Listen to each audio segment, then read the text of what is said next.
2008లో వచ్చి super hit ను సొంతం చేసుకున్న చిత్రం జోధా అక్బర్. ఈ చిత్రంలో ఐశ్వర్య ధరించిన లెహెంగా తాజాగా మరోసారి అందరినీ ఆకర్షిస్తుంది. ప్రతిష్టాత్మకమైన ఆస్కార్ మ్యూజియంలో దీన్ని ప్రదర్శనకుంచారు. ఈ విషయాన్ని తెలుపుతూ అకాడమీ తన అధికారిక ఇన్స్టాలో పోస్ట్ పెట్టింది. ఆ సినిమాలో రాణికి ఈ లెహెంగా మరింత అందాన్ని తెచ్చింది.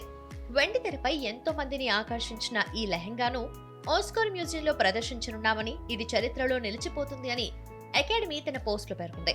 దీనిపై అభిమానులు ఆనందం వ్యక్తం చేస్తున్నారు. డియర్ హాలీవుడ్, ఇంతకు మించిన అందాన్ని కనిపెట్టండి చూద్దాం అంటూ ఓ అభిమాని కామెంట్ చేశారు. ఆ మ్యూజియం ఇకపై మరింత అందంగా కనిపిస్తుంది అని మరొకరన్నారు.